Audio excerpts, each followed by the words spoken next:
My name is Amelia. For the last 2 years, I have been the night security guard at the old Ridgewood Storage Facility on the edge of town. The job is simple: watch the monitors, walk the halls every hour, and report anything unusual. Mostly, it's just silence and shadows. I took the job because it paid okay and let me study during the dead hours. I never expected to see anything real. The facility is a maze of concrete and metal doors. My office is a small, warm box of light in the vast dark. 16 black and white CCTV screens show every hallway, every corner. Most nights, the only movement is a moth near a camera or the flicker of an old light. It started slowly. Little things. On a Tuesday, I saw a door on screen 7, the basement corridor, swing shut. I sighed, put on my flashlight, and went to check. The door was locked tight, like always. I told myself it was the building settling. An old place has drafts. Then, the following week, I saw a figure, just for a second, on screen 12, which shows the long main hallway. A tall, thin shadow passed from one doorway to another. My heart jumped into my throat. I grabbed my radio, my hands shaking. But the walk was clear. Nothing. No sound.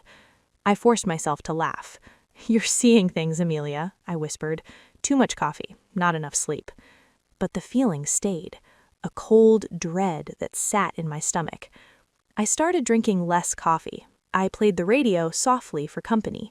I told myself it was just my mind playing tricks in the lonely dark. I was wrong. The worst was yet to come. 2 nights after the shadow, I saw her. It was 3:17 a.m. The time is burned into my mind. I was reading a textbook, trying to stay awake. A flicker on screen 5 caught my eye.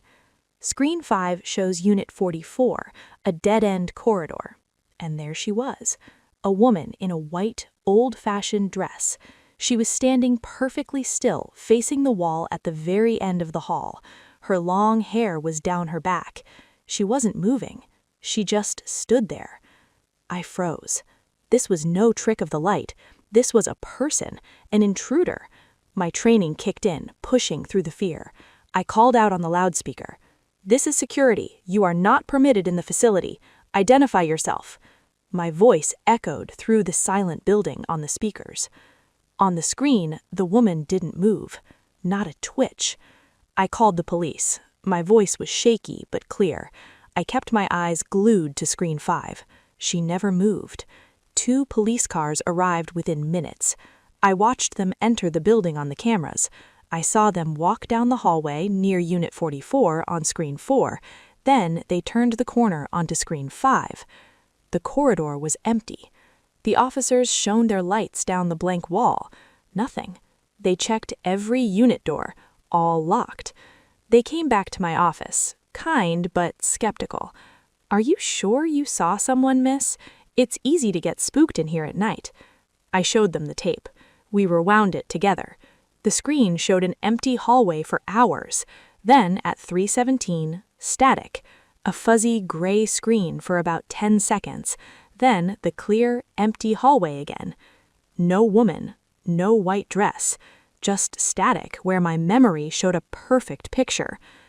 They left, telling me to get some air. I sat in my chair, feeling sick. I had seen her. I knew I had. But the tape didn't. What was happening to me? I couldn't quit. I needed the money. But the facility was no longer just quiet. It felt heavy, watched. I started seeing things more often, not just on camera, but in the corners of my eyes during my walks. A movement down a side hall. A shape in a dark window. Then came the whispers. It was during my 2 a.m. round.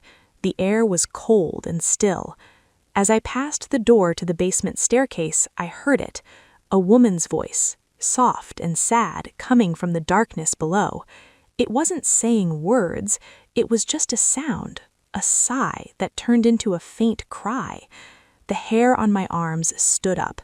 I pointed my flashlight down the stairs. The beam shook. "Hello?" I said, my voice a dry crackle.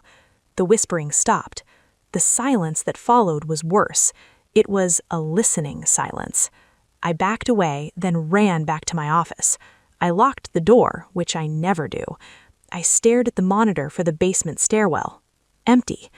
I was falling apart. I couldn't sleep during the day. I jumped at every sound. My friend Lisa said I looked pale, haunted. I tried to tell my boss, Mr. Davies. He was a practical man. Amelia, the building is old. It has noises. You're working too many hours. Maybe you need a week off. But I knew it wasn't just noise. The woman wanted me to see her. The next night, she appeared on every single monitor at once, just for a flash, standing in different halls, different corners, always in that white dress, always facing away, and then gone. The system didn't glitch this time. It recorded it all. I had proof. But when I played it back, the tapes were blank. The digital files were corrupted. My proof was gone. I was alone with a ghost who was coming closer. Last night was my final shift. I had decided I couldn't take it anymore. I would finish the night, collect my last paycheck, and never come back. I just had to make it until 7 a.m. The night was eerily calm. No whispers, no shadows on the screens. I almost began to hope it was over, that she had let me go. At 4 a.m., I did my walk. My flashlight cut through the dark. I was in the main hallway, near Unit 44. I felt a deep, icy cold. My breath made little clouds in the air. I turned. She was there, at the end of the hall, real, solid, not on a screen. The woman in the white dress. Her back was to me. The air hummed with a terrible energy. I couldn't run. I couldn't even breathe. I was pinned by fear. And then, slowly, she began to turn. It wasn't a smooth motion. It was jerky, wrong. My mind screamed to close my eyes, but I couldn't. I saw her shoulder, then the side of her head, her long dark hair, and I saw the side of her face. It was me. It was my own face, pale and sorrowful, with eyes that were solid black and empty. She looked at me, my own face wearing an expression of endless grief, and she opened my mouth to speak. I don't remember screaming. I don't remember running. I woke up on the floor of my office at 6 a.m., the morning sun bleeding through the blinds.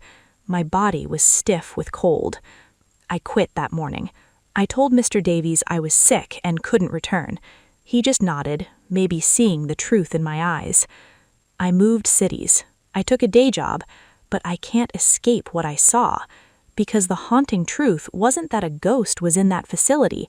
The truth was what she showed me, that in the deepest, loneliest part of the night, the thing waiting for me in the dark was a part of myself I never wanted to see, a reflection of my own fear, my own isolation given form. Now, every night when I try to sleep, I see her, my own face turning in the dark, and I know that some shifts never really end.